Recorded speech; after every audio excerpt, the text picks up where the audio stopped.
What's going on, learning enthusiasts? Professor Leis here. In this video, I'm going to explain the proposal for major essay project number 1. So this is step 1 for this essay project. In a unified, cohesive document, thoroughly respond to each item under preparing a proposal on page 124 of Everything's an Argument.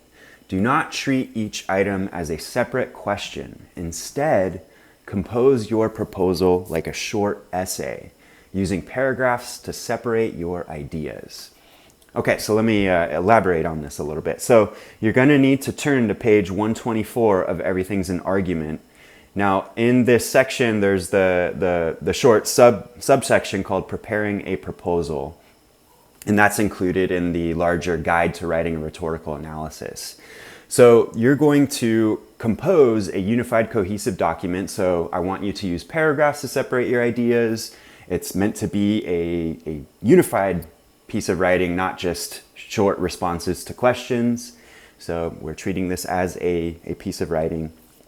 So it should be unified, cohesive, and you're addressing the concerns in the preparing a proposal on page 124. So you want to go ahead and read through each of those concerns and make sure that you are looking that information up and you're including that information, thinking about that information in your proposal for the text that you are choosing to analyze for Major Essay Project 1. Begin your proposal by clearly describing the text you are analyzing. Many of your readers will not know what your text is, so it is important to summarize or describe it in enough detail for these readers to understand what you are talking about. If the text you are analyzing is a visual text, embed the image of your text in your proposal. After you've described this text in a brief paragraph, focus on addressing the other elements in the Preparing a Proposal section on page 124. So your first paragraph or so, you're going to introduce us to the text that you're focused on. So if it's a text that you can summarize, so if it's like a written text, short essay, short article, or perhaps a short video, you would then go ahead and summarize that text. If it's something that needs to be described, so it's perhaps a magazine advertisement or some sort of visual image, you would want to describe the text to your readers. Whatever the text is, you want to make sure that your readers are going to understand what it is. They're going to have a clear picture of that.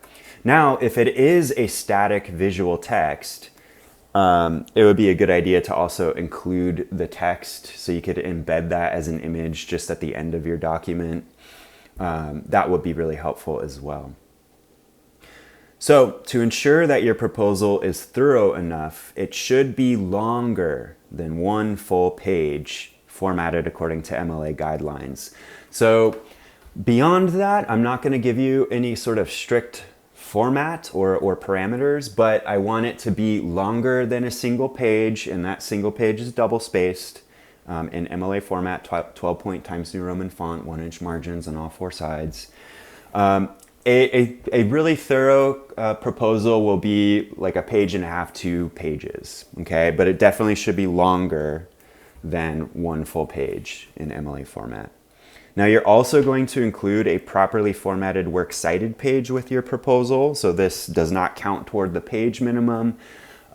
So you'd want to make sure that you are creating a citation for this proposal, or I'm sorry, the text that you're including in the proposal.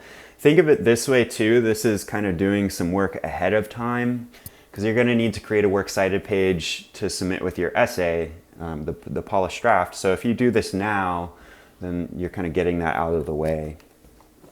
So you want to include that. Now here's another important parameter for the proposal. Do not use first person pronouns. I, me, my, mine. Okay, so don't use them in your proposal. So don't start off by saying, I chose this text, or the text that I chose, or I want to analyze, I.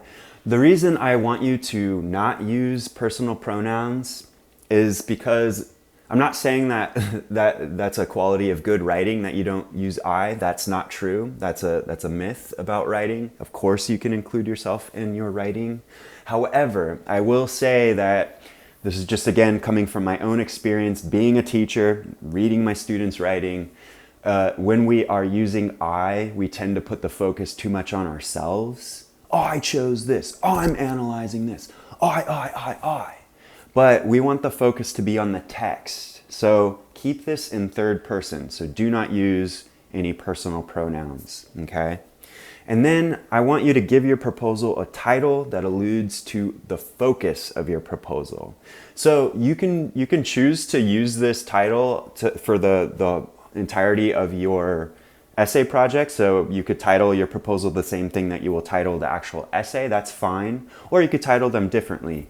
However, titles are important, and I want us to get in the habit of titling the things that we create. Don't just call it proposal. That's boring. Imagine if your parents just called you kid 1, kid 2, second best child, right? No.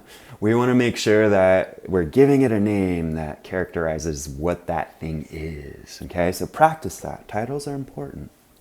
All right, y'all. So if you have any questions about this, as always, let me know. Send me a message. I'm here. I'm happy to respond to questions. You just got to ask them. All right, y'all. Again, I'm looking forward to reading your analyses here.